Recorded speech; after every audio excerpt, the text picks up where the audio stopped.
Hey guys, first of all जय हिंद to all. आज हम बात करने वाले हैं आज का आपके जो मॉक हुआ था आरडब्ल्यू पे, जो कि था एसएससी जीडी का लाइव मॉक।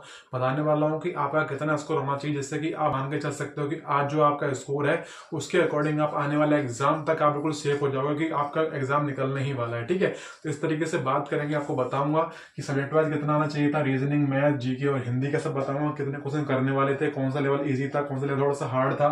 बताऊंगा कट ऑफ आपके मॉक के अकॉर्डिंग, जनरल की, डब्ल्यूएस, ओबीसी, एससी और एसटी।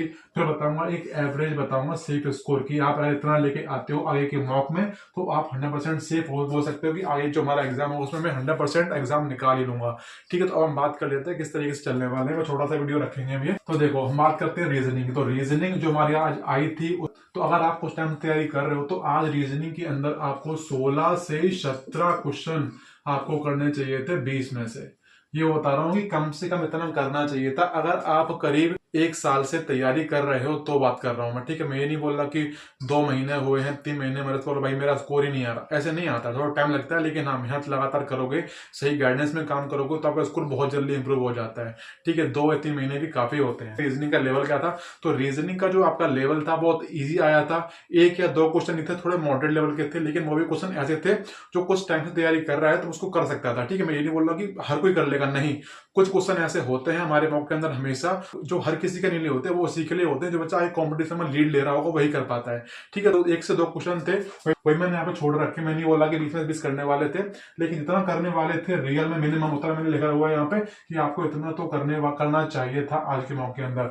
मैं बताऊं तो भाई, मेरा जो चल रहा है गाइडेंस बैच, उसके अंदर ना बच्चों को तैयारी शुरू हुए से 15 दिन हुए हैं और उसके अंदर आज लड़के का स्कोर आया है 140 प्लस। उसने पहली बार तैयारी शुरू करी है, हमारी गाइडेंस में काम कर रहा है। तो भैया की गाइडेंस अच्छी मिलती है तो आप बड़े आराम से बहुत जल्दी अपना स्कोर इंप्रूव कर लेते हो अगर मेहनत करते हो तो। अब बात करें मैथ की, तो मैथ में कितने करने चाहिए, तो मैथ में आज आपको 20 में से करने चाहिए थे 14 से 15 क्वेश्चन आज आपको करने चाहिए थे मैथ के अंदर। मेरे जो बैच है उसके अंदर बहुत सारे लोगों ने 20 आउट ऑफ 20 भी किया है। ठीक है, एवरेज बताऊं तो 15 तो ज्यादातर लोगों ने किया ही है, लेकिन कुछ लोग ऐसे जिन्होंने 20 आउट ऑफ 20 भी किया है मेरे बैच के अंदर। बाकी जो लोग ज्यादा ही वीक है उन्होंने मतलब थोड़े कम अटेम्प्ट भी किए हैं, लेकिन भैया उनपे थोड़ा काम कर रहे हैं, उनका भी स्कोर इंप्रूव होगा, 100% होगा अगर मेहनत करेंगे तो। ठीक है, तो मैथ के अंदर इतना था, 14 से 15 क्वेश्चन करने वाले थे आज के मॉक के लेवल के अकॉर्डिंग। इतना आपको करना चाहिए था आज के मॉक में। ठीक है, बात करें जीके की, तो जीके को बात करें, देखो जीके भी जो बताऊं तो जीके आज थोड़ी सी मॉडरेट लेवल पे थी। मैं नहीं बोला इजी है, जीके थोड़ी सी टफ साइड में थी आज आरडब्ल्यू के अंदर। तो बताता हूँ कितना आपको करना चाहिए था आज के मॉक के अकॉर्डिंग, जो मैंने बताया आपको जीके के बारे में। तो देखो, अगर आपकी जीके इजी होती तो मैं आपसे बोलता कि आज आपको कम से कम 14 से 15 करने चाहिए थे मॉक के अंदर, लेकिन क्योंकि आपकी जीके हार्ड थी तो मैं बोलूंगा कि आपको 20 में से फिर भी 11 से 12 क्वेश्चन करने ही पड़ेंगे अगर आपको सिलेक्शन लेना है या फिर आपको कंपटीशन में रहना है। तो अगर इससे डाउन जा रहे हो, समझ लो कि आप पहले ही आउट हो चुके हो, फॉर्म भरने से पहले ही। आप अगर आपको सिलेक्शन चाहिए या आप इतना नहीं कर पा रहे हो तो कोशिश करो कि इतना अगले मौके में मेरे को इतना करना ही करना है, कम से कम जो बता रहा हूं यहाँ पे। ठीक है, बात करें हिंदी के, तो हिंदी भाई वही है कि कभी कभी होता है कि यार क्वेश्चन भी रॉन्ग आ जाता है मौके के अंदर, लेकिन वही हमेशा नहीं आता। लेकिन आज की जो हिंदी थी वो ईजी थी, बहुत ईजी थी, बता रहा हूँ, जिसने पढ़ रखा है पहले और जो हिंदी मीडियम से है उसके लिए तो बहुत ईजी थी।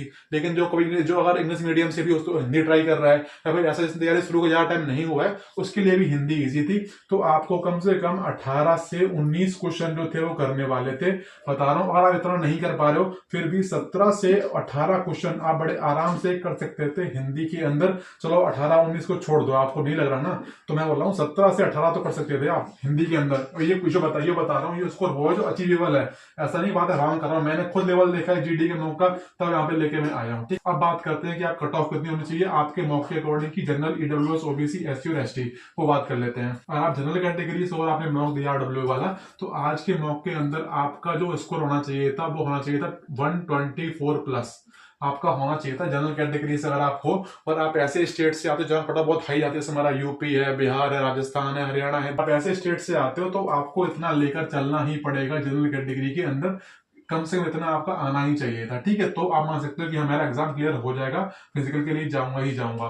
बात करें ईडब्ल्यूएस की, तो ईडब्ल्यूएस का अगर आप 120 भी लेके आ रहे हो ना तो काम चल जाएगा आपका। अगर आप हाई जो कट ऑफ हाई जाती है वहां की बात कर रहा हूँ मैं, ठीक है। इतना मैंने क्लियर कर दिया। बाकी जहां कट ऑफ कम जाती है उनका तो इससे कम ही रहता है। तो आप इतना, अगर आप इससे थोड़ा नंबर कम भी लेके आ रहे हो, ज्यादा नंबर कम नहीं, जब थोड़ा बहुत कम चल रहा है, तो आप बड़े आराम से कोई और स्टेट में तो निकाल लोगे जहां कट ऑफ कम जाती है।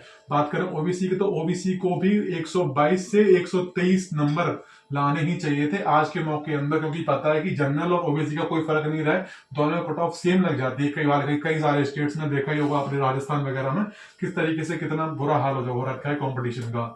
बात करें एससी कैटेगरी की, तो एससी कैटेगरी से बोलूंगा कम से कम 115 से 116 नंबर आपको आने चाहिए थे आज के मौके में, वहीं जहां कट ऑफ हाई जाती है वहां की बात कर रहा हूं। और एसटी का तो भाई बताऊं तो भाई मतलब कि लगा के चलो वही 109 से 114 नंबर के आसपास अगर आप लेके आ रहे हो तो काफी अच्छा है आपका स्कोर, जो अगर आप मौके में इतना लेके आ रहे हो आज वाले लेवल के अकॉर्डिंग, जो कि तारीख थी 28 सितंबर को, ठीक है। अब हम बात कर लेते हैं कि आगे के जो मौके आने वाले हैं, या फिर इस मौके के अंदर कितना स्कोर लेके चलना चाहिए, चाहे कोई भी कैटेगरी हो। मैं ज्यादातर बोलूंगा कि जनरल, ईडब्ल्यूएस, ओबीसी से बोल रहा हूँ कि आप लोगों को हर एक मौके के अंदर कम से कम 122 प्लस तो रखना ही है, चाहे आप टेस्टों पर देने जाओ, चाहे आप आरडब्ल्यू पर दो, चाहे आप कहीं और देने जाओ। लेकिन आपको अगर आप अभी 122 जाने लगोगे तो आप बड़े आराम से एग्जाम तक 145 प्लस क्रॉस कर जाओगे, मैं आज बता रहा हूं आपसे, ठीक है। तो मैं उम्मीद कर रहा हूं आपको हर चीज क्लियर हो चुकी होगी। मैंने आपको बता दिया कट ऑफ क्या है, सिर्फ स्कोर क्या होना चाहिए आपके एग्जाम के लिए बताया मैंने, सब्जेक्ट वाइज बताया कि किस तरीके से कौन सा टफ था, कौन सा इजी से इजियर साइड में था, मैंने क्लियर कर दिया सारा डाउट। कोई डाउट अगर रह जाता है फिर भी तो कमेंट कर देना, आपको वहां रिप्लाई कर दूंगा 100%। बाकी वीडियो को लाइक कर दीजिए, कमेंट करके जा सकते हो आप। थैंक यू, जय हिंद।